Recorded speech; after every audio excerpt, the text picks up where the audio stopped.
स्वागत है आपका। आप देख रहे हैं SBCN न्यूज और आपके साथ मैं हूं वैशाली व्यास। आइए बुलेटिन की शुरुआत करते हैं इस वक्त की अहम खबरों के साथ।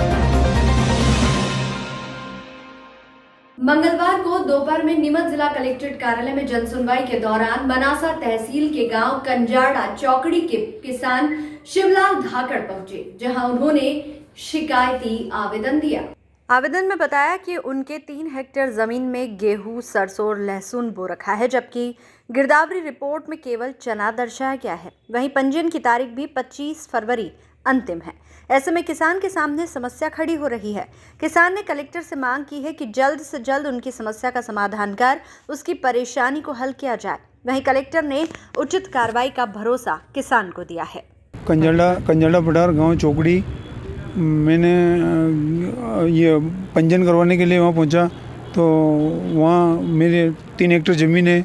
उस ज़मीन में गेहूँ, रायड़ा और लहसुन बो रखा है और गिरदावरी में टोटल चना आया है। और मैं फिर बाद में पंजीयन करवाने गया तो टोटल चना 3 हेक्टेयर ज़मीन में चना आ रहा है। और मैंने कलेक्टर साहब को आवेदन लगाया यहाँ 8 दिन पहले। फिर दोबारा आया, मैं आवेदन दिया तो भी उसका कोई निराकरण नहीं हुआ। इसलिए आज मैं दोबारा फिर वापस कलेक्टर साहब का यहाँ आया और समय पर किसानों की सुनते नहीं है। अपने मन माने तरीके से पटवारी विभाग कुछ भी करता है और किसान मजबूरी में आकर के यूँ घर पर बैठा है अरदास। और पंजीयन की तारीख भी अभी 25 तारीख के दिन बंद हो जाएगी। और ऐसे मनासा तहसील में कई किसानों के साथ हो रहा है। अभी आपने यहाँ पे ज्ञापन ये दिया है आवेदन, तो इसमें उन्होंने क्या संतुष्टि? उन्होंने ये कहा कि मैं अभी तुम्हारे तहसीलदार और SDM को फॉरवर्ड कर रहा हूँ, वो स्थिति देख कर तुम्हारा वो सामान तुलवाएंगे। अगर आपकी मांग नहीं मानी गई तो फिर क्या करेंगे आप? हमारी अगर मांग ये नहीं मानेंगे तो हम 27 तारीख तक देखेंगे। उसके बाद अगर नहीं सुनेंगे तो हम भोपाल मुख्यमंत्री जी के पास जाएंगे और निचले धरातल की स्थिति उनको बताएंगे ये किसानों के साथ क्या हो रहा है। किसान अपना वो ये जो भी बो रखा है वो सोसाइटी में ईमानदारी पूर्वक वो तुलवाना चाहता है और अधिकारी मनमाने तरीके से कुछ भी हर कोई चढ़ा देते हैं। उससे हमें हमारा फायदा नहीं मिल रहा है। आपका नाम? शिवलाल धाकड़, चौकड़ी धाकड़।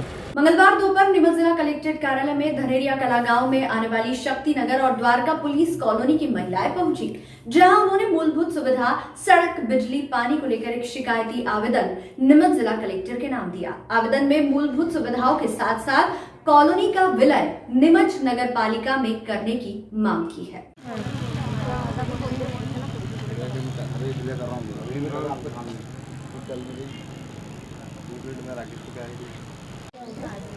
फोटो कुछ नहीं आ पाएगा ना।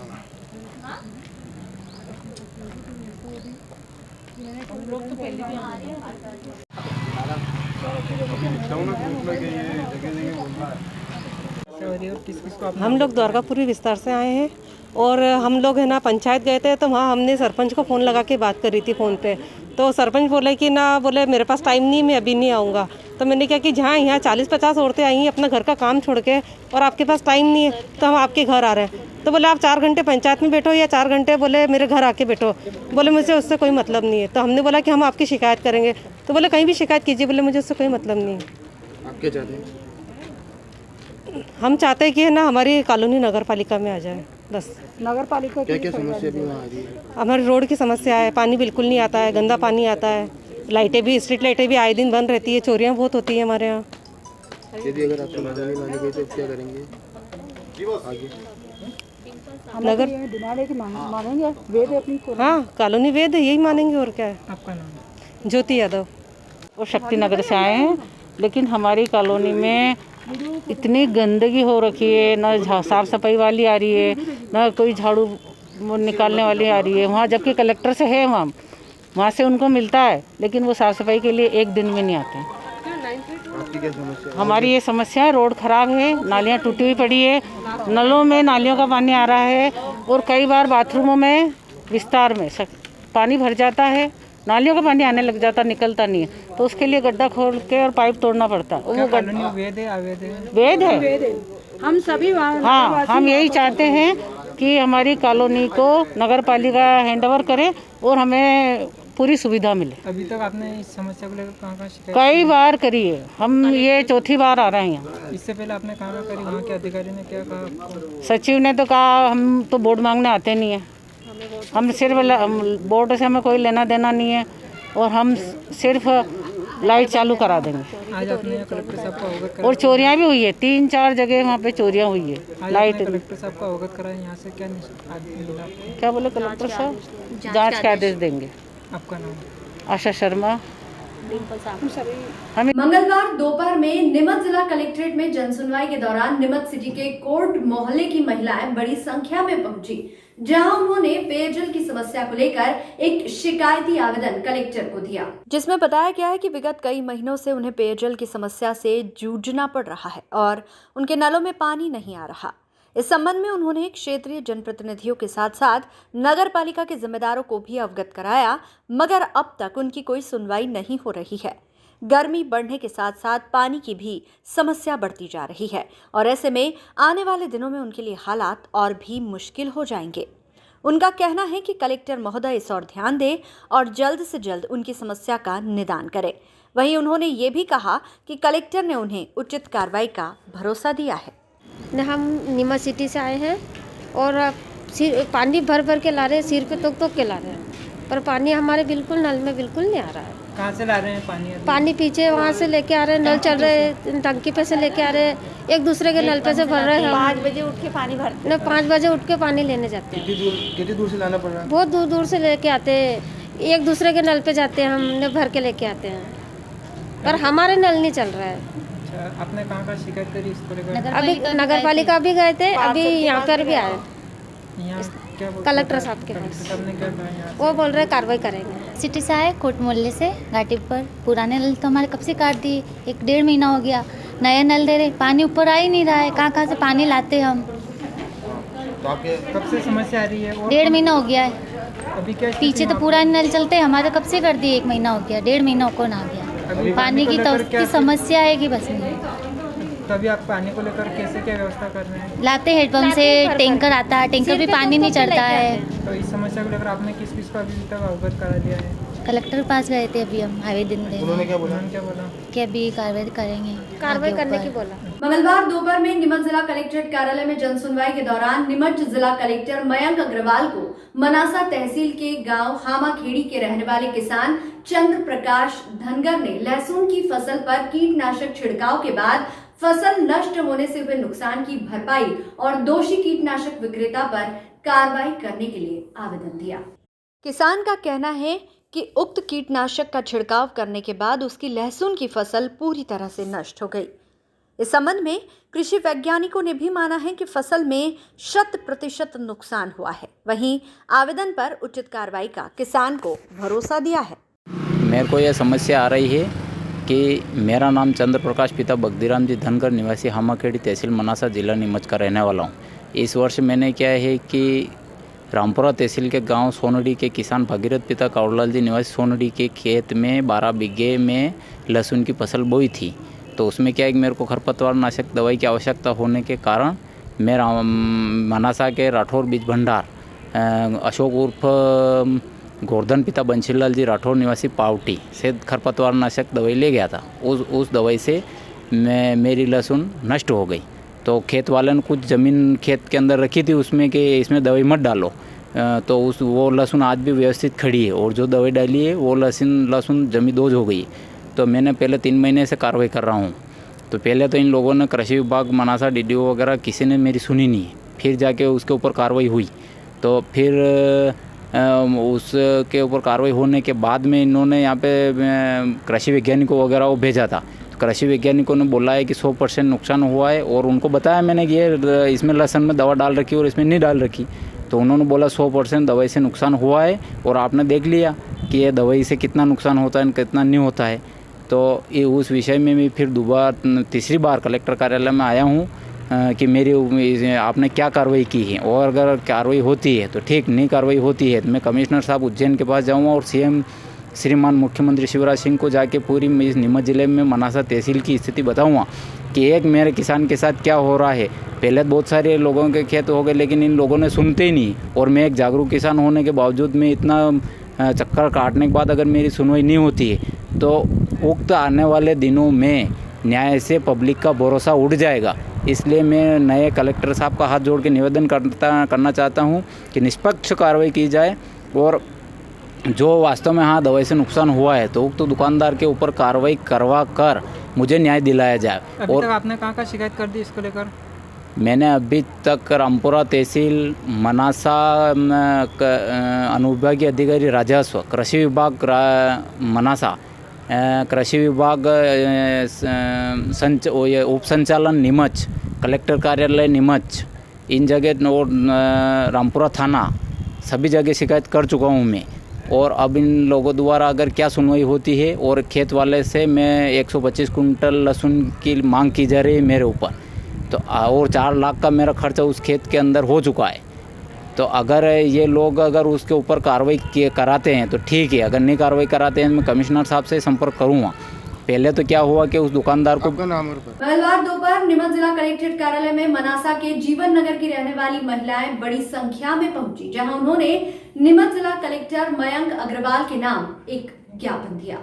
ज्ञापन के माध्यम से मांग की गई कि वे करीब 1 दशक से जीवन नगर कॉलोनी में रह रहे हैं, मगर मूलभूत सुविधाओं का इनकी कॉलोनी में अभाव है। इसके चलते उन्हें काफी दिक्कतों का सामना करना पड़ रहा है। यहाँ तक कि शाम होते ही बच्चों और महिलाओं को अंधेरे के चलते घरों में ही रहना पड़ रहा है। वहीं नालियां ना होने से भी गंदगी का वातावरण है। मूलभूत सुविधाएं न मिलने के कारण वे परेशान हैं। उनका आरोप है कि संबंध में उन कॉलोनाइजर ने पूर्व में यह आश्वासन दिया था कि उन्हें सभी तरह की मूलभूत सुविधा मिलेगी, मगर अब तक किसी भी सुविधा का लाभ नहीं मिला है। उनकी मांग है कि उन्हें जल्द से जल्द मूलभूत सुविधाएं उपलब्ध कराई जाए। हम मनासा से आए, हम जीवन नगर में रहते हैं और हमको पानी, रोड, नो इसकी सुविधा नहीं है, लाइट वगैरह, नाली भी नहीं है, पानी ऐसे रोड पे बहता है, बच्चे बाहर नहीं निकल पाते। हम 2 मिनट बाहर कैसे बैठे, बड़े बड़े मच्छर वगैरह सब आते हैं। और ऐसे दारू पीने वाले भी ऐसे बांट ले, छोटे छोटे बच्चे भी बाहर नहीं निकल सकते, मतलब 7 बजे बाद तो बाहर ही निकल सकते हैं।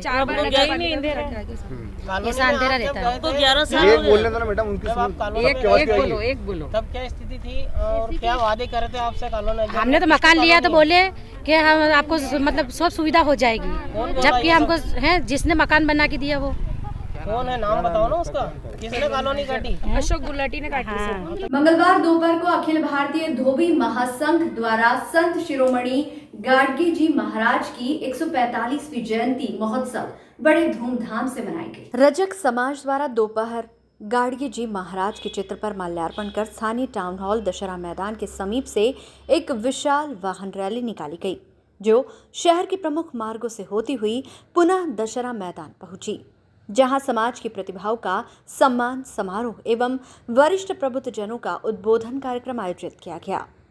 कार्यक्रम के पश्चात संत शिरोमणि गाडगे जी महाराज की महाआरती एवं प्रसाद वितरण का आयोजन भी हुआ। समाज के अध्यक्ष मनमोहन बारिया ने जानकारी देते हुए बताया कि अखिल भारतीय धोबी महासंघ के द्वारा मंगलवार को संत शिरोमणि गाडगे जी महाराज की 145वीं जयंती मनाई गई है और एक विशाल वाहन रैली निकाली गई, जिसमें कोरोना गाइडलाइन एवं शासन के नियमों का पालन करते हुए ये रैली शहर के प्रमुख मार्गों से होती हुई दशहरा मैदान पर समाप्त हुई। रैली में सबसे आगे बैंड बाजों की धुन पर भक्ति गीत बजाए जा रहे थे। वहीं ढोल पर समाजजनों द्वारा नृत्य भी किया गया। वहीं दोपहिया वाहन पर सवार होकर समाजजन निकले एवं बग्घी में संत श्री गाडगे जी महाराज की तस्वीर भी सजाई गई।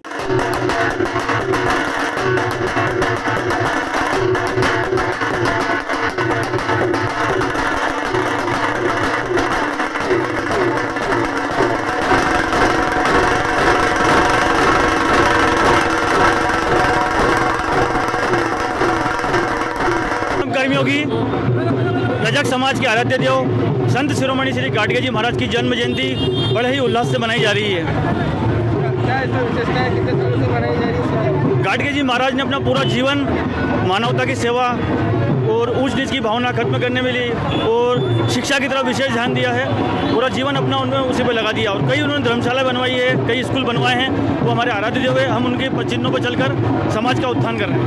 कितने सालों से निकाली गई? पिछले 3 वर्ष से लगातार जयंतियाँ मनाई जा रही है और पूरे भारत वर्ष में से तो बहुत पूरे नीमच जिले से आसपास गाँव से पूरे जिला स्तरीय पे 45वीं जयंती है बाबा अपने गाड़िया महाराज की है और ये अखिल भारतीय धोबी महासंघ के नेतृत्व में नीमच में ये विशाल रैली निकाली जा रही है। उनका जन्म उत्सव मनाया जा रहा है। क्या क्या इसमें विशेषता है? ये पूरे जिले से कार्यकर्ता आए हुए हैं और एक तो स्वच्छता के ऊपर विशेष ध्यान है और सबने अपने मतलब है ना उत्साह है ज़बरदस्त इस को लेकर के।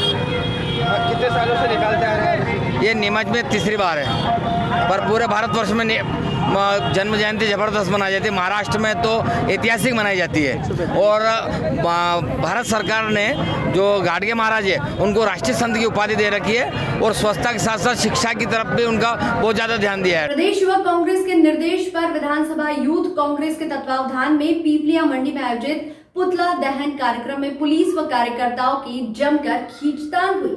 पुलिस ने कांग्रेस के द्वारा कार्यक्रम स्थल पर लाए जा रहे 2 अलग अलग पुतलों को छीनने की मशक्कत में छिन्न भिन्न कर दिया।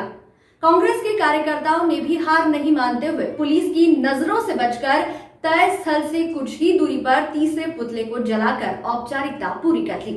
1 घंटे तक पुलिस और कांग्रेस के कार्यकर्ता गांधी चौराहे पर ही डटे रहे।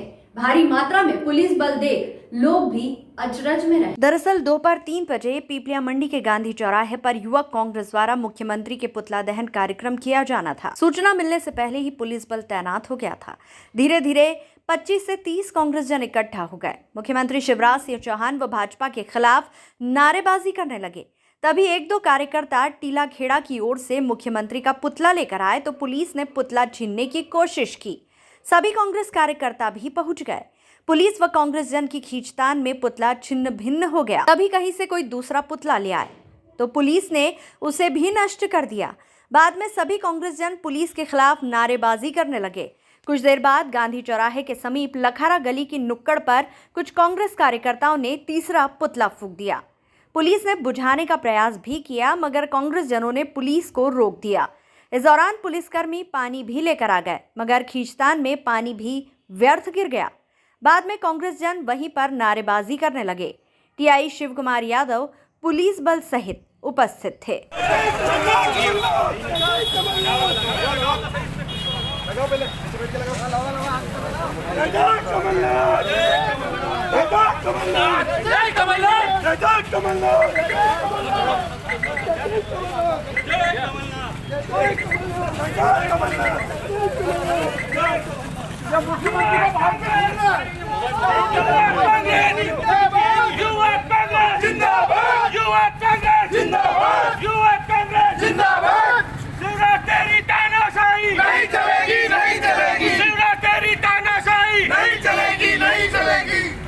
प्रशासन की गुंडागिर्दी नहीं चलेगी, नहीं चलेगी।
क्या कर रहे हैं?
तेरी तानाशाही नहीं चलेगी, नहीं चलेगी।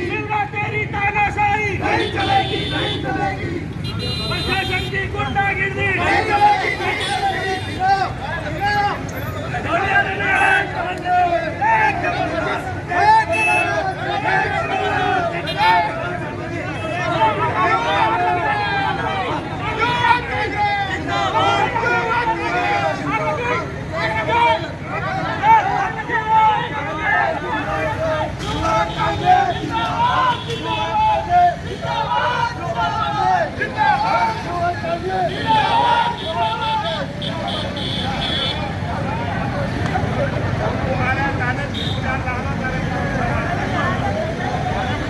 कांग्रेस पार्टी के द्वारा आज पेट्रोल डीजल की महंगाई के विरोध को लेकर एवं महिला संबंधी अपराधों को विरोध को लेकर उनके द्वारा प्रदर्शन आज यहाँ गांधी चौराहे पे किया गया था, जिसमें उनके द्वारा माननीय मुख्यमंत्री महोदय का पुतला जलाने का कार्यक्रम था, जिसको विफल किया गया है एवं उनके द्वारा अपनी मांगों और समस्याओं को लेकर ज्ञापन दिया गया है, जो संबंधित कार्यालय पहुंचाकर उसकी जो उचित निराकरण हो सकता है वो वहाँ से करवाया जाएगा। सर, 2 बार जुम्मा झटकी और पुलिस के बीच तीसरी बार भी लग रहा है कि पुतला जलाने की कोशिश की जा रही है क्या? पूरे मध्य प्रदेश में युवा कांग्रेस मध्य प्रदेश ने विक्रांत भूरिया जी के नेतृत्व में शिवराज सिंह का पुतला दहन किया है। और शिवराज सिंह का पुतला दहन इसलिए किया है कि आज से 2 दिन पहले ही मंडल अध्यक्ष, बीजेपी मंडल अध्यक्ष और 4 लोगों ने मिलकर एक बच्ची का बलात्कार किया है। और इस प्रकार की घटनाएं बार बार इस देश में बढ़ रही है और आज तक का माहौल है, बच्चियां सुरक्षित नहीं है, जबकि बीजेपी का नारा है कि बेटी बचाओ बेटी पढ़ाओ, और आज दिन तक ऐसा उन्होंने करा नहीं है कि बेटी बचा रहे हैं या बेटी पढ़ा रहे हैं, वो बेटियों के साथ खिलवाड़ी कर रहे हैं। उस रूप से उन 4 की गिरफ्तारी आज दिन तक नहीं हुई है, 3 दिन हो गए, केवल FIR हुई है। तो उसको लेकर भी आज ये विरोध प्रदर्शन किया गया है। दूसरी चीज़ है पेट्रोल डीजल और गैस की मूल्य वृद्धि को लेकर। आज मैं भाजपा सरकार को कहना चाहता हूं कि वो हिंदुत्व की बात करती है, पर हिंदुत्व कहां खरा उतरा है। 2014 से पहले आप जो हिंदुत्व की बात करने वाले लोग जो हैं 2014 से पहले कह रहे थे कि भाई 30 से 50 में हम डीजल पेट्रोल दे देंगे, और आज वही हिंदुत्व वाली वर्दा राम के पद चिन्हों पर नहीं चल रही है और झूठ बोल रही है, और आज 90-100 के पास डीजल पहुंचा दिया है। उन्हीं मांगों को लेकर और दाम कम करने के लेकर आज ये विरोध प्रदर्शन किया गया है। आपका पुतला दहन कार्यक्रम विफल करने की कोशिश की है, क्या कहना? पुलिस का शिवराज सरकार हमेशा पुलिस को आगे करती है और कहती है कि भाई ये कार्यक्रम नहीं कर सके, जनता की आवाज़ नहीं उठा सके, पर युवा कांग्रेस कहीं से कहीं तक दबने वाली नहीं है और हर बार जो भी जनता की आवाज़ होगी हम पुरजोर तरीके से उठा। इस बुलेटिन में फिलहाल इतना ही। लगातार न्यूज अपडेट्स के लिए देखते रहिए SBCN न्यूज। नमस्कार।